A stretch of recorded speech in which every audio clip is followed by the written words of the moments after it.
So it's a payment system at the heart. It's free payments. Who doesn't like that?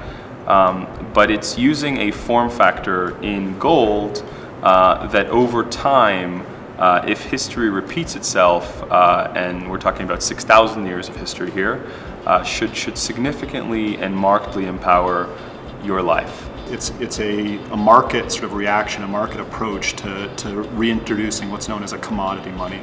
You know, most systems of money are basically a form of debt. It's an IOU to your bank, to the central bank. Using technology, you know, given the infrastructure built out of the internet and computing and mobile phones, we're now able to allow people to make exchanges and economic activity using a decentralized commodity rather than just forms of debt in local economies. You can send it, you can spend it, you can receive it, and you can even redeem it in physical gold cubes.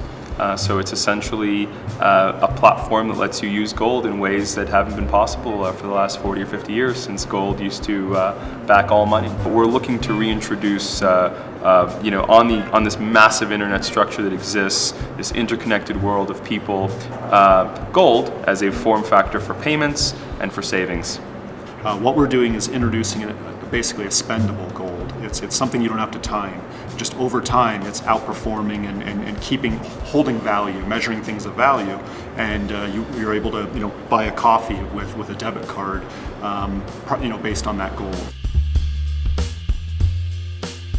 There's three markets: cross-border payments, traditional gold space, people that understand gold and look to acquire it, and this commercial activity online. It costs you 1% to get onto the platform. You pay a 1% fee to buy the gold, and it costs you 1% to get off the platform to redeem the gold back into physical form or another form of payment, such as your bank account. But once you have the gold on the platform, you can send it for free to any other BitGold user.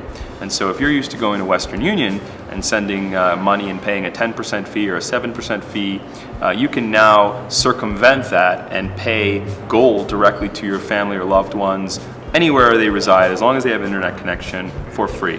So I think the other target market for BitGold are people that already understand gold and seek exposure to gold, either as an investment or a unit of account or store of value. I personally don't think that gold should be massively overweighted in an investment portfolio. I think it should maybe represent 5 or 10% of your net worth or your assets.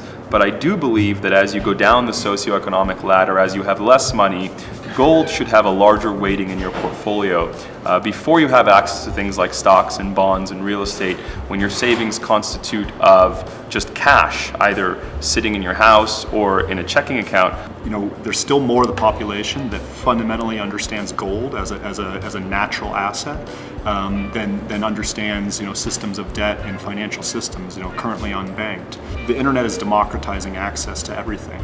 And there's a very large market that understands gold as something that is permanent and holds value, and something that they seek to protect their surplus and their efforts.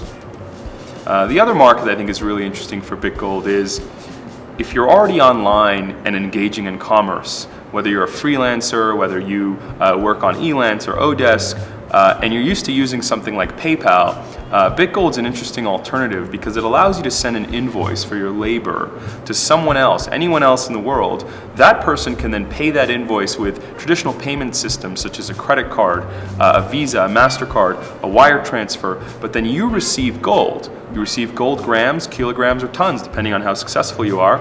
That gold can be vaulted at a location outside of your jurisdiction. So you can be living in Argentina and parting with your services and earning gold that sits in London.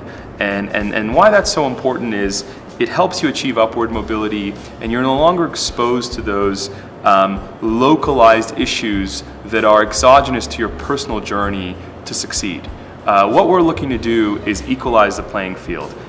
But what I think is really profound about BitGold is that once you acquire that gold on the platform, you only begin your journey with gold. You start to use the gold, and you can use it, and it becomes useful, and it can allow you to essentially engage in commerce and generate a productive surplus. and hopefully achieve upward mobility on this kind of democratic and neutral elemental measurement system. So you're no longer prone to the whims of various exogenous events, geopolitical uncertainties. You will now have a system for accumulating a surplus under a unique elemental measurement that's relevant to your food costs, it's relevant to your energy costs, it's relevant to your shelter costs, and that over time won't erode in value.